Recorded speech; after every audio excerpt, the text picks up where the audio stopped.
Hey guys. Okay, so like the anime, this is the final chapter of the year, and we capped off this year pretty much how I thought we would with Zoro defeating King. So going into 2022, we'll get like strict focus on the fight with Luffy and Kaido and wrapping up Wano and all that. But the way Oda caps off this fight is honestly everything I could have wanted, and things I didn't even know I wanted. Because starting off with the reveal of King's face, we now have more or less an idea of what Lunarians looked like, and the white hair and wings thing specifically being a part of the pin's appearance really do reinforce the whole fallen angel theme. But let's talk about the backstory because much much different circumstances aside, I not only love how King being saved by Kaido mirrors Luffy saving Zoro, and the start of how their a parallel of how their journeys began, but it really adds to the idea that whatever the initial reasons were for declaring war on Kaido, and whatever reasons that Zoro and King had for being on opposite sides of each other, in this moment, Zoro and King are just two men fighting for the sake of their captain's dreams. They wish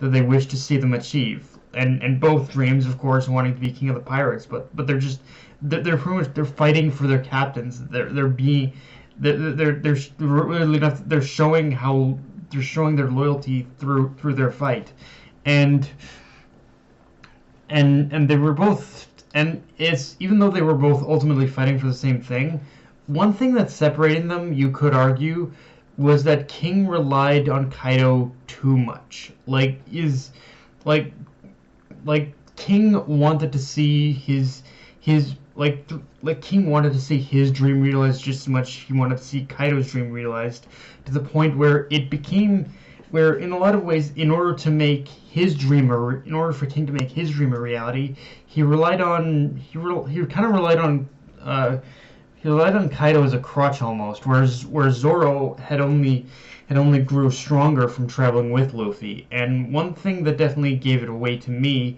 was one thing that I think that definitely like reinforced this point was just how much King modeled his final attack after Kaido's dragon form in that one. Like in that one moment, it says everything about how King became so disillusioned that all he could do was look to Kaido as his savior at the time. And that shows just how much the Lunarians have been oppressed as well in the past. Of course, one of the bigger key takeaways from this chapter and fight also is that Zoro has more or less mastered Enma. Like when you look at how that fight ends, that a lot of what that black stuff isn't even blood. It's actually the energy like radiating from Enma, coming off of King. Meaning Zoro's now like fully harnessed the sword's power. And if this is only a taste of what that's like, then it really does show that all the Straw Hats, but especially the Monster Trio, are going to be walking away from the Wano arc much stronger than they ever have been before or gotten up to this point. Like Wano is the true turning point of One Piece, where our crew of rookies, this crew of the Straw Hats, go from being a crew of rookies to complete to completely a crew of very dangerous pirates, and the trajectory in which in Zoro's case, the trajectory we're headed now is that I'm gonna make a little bit of a prediction here and say that, well, just because of what we learned about like Hawkeye ever since the warlord system was abolished and Hawkeye not being a warlord anymore, I think that puts both Zoro and Hawkeye in a position to truly test who the world's greatest swordsman is. We know Zoro's endgame at this point will be facing Hawkeye no matter how that plays out. But again, with Hawkeye's rank of being stripped from him, I can't help but feel that the way Oda's setting Zoro up right now is Zoro and Hawkeye's confrontation now is sort of a passing of the torch leading up to like Zoro and Hawkeye will have one final fight before being faced down by like a whole like armada of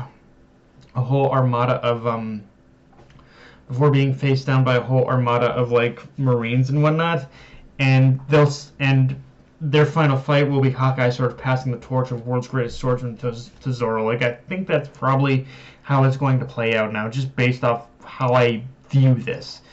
Now, let's talk about the facility Kaido and King escaped from, because it's obvious that one of Vegapunk's that's obviously one of Vegapunk's operations. And even though they didn't show him, I'd wager to guess that that's also where Queen used to work. But just in general, the fact that we keep getting more showcase of Vegapunk's work and his involvement in all these different projects of the world government and whatnot, it just goes to show that a lot of the truths of this world truly are going to fall on Vegapunk's lap for answers. Like any questions, any like theories I think we have about this world, Vegapunk does more than likely hold all the answers, which would also go towards explaining why Orochi even wanted Vegapunk as well. But the thing about this is, because Vegapunk seems to be the one singular person, even aside from the elders and the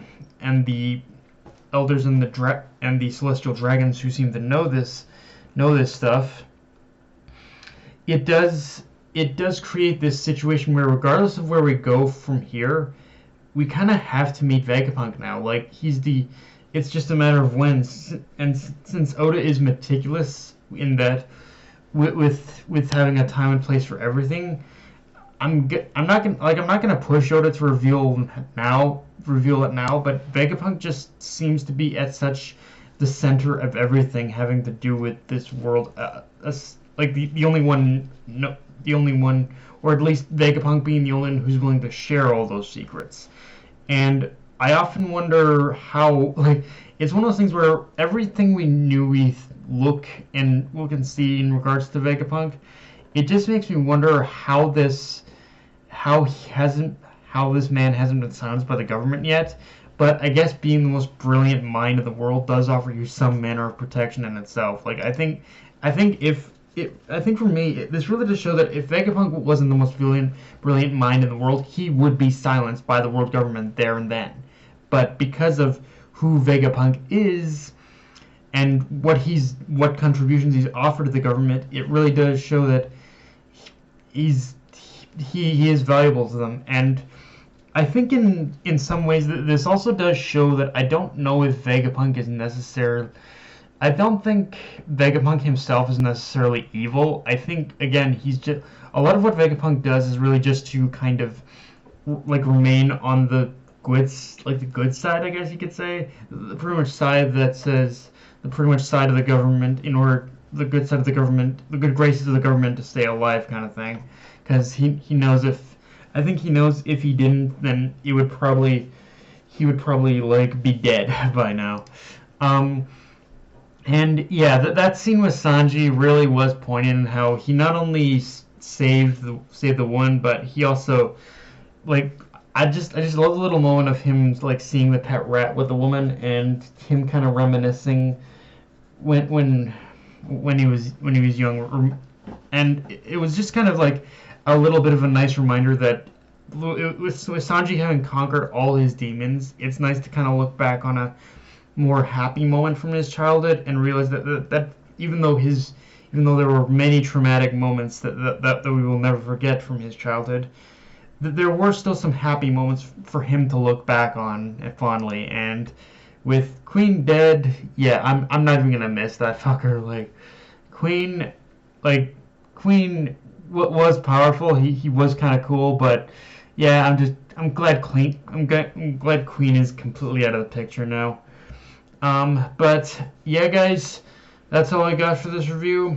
It was, again, this was overall a great chapter to end on, and yeah, I'll see you in next year, guys, for more One Piece reviews.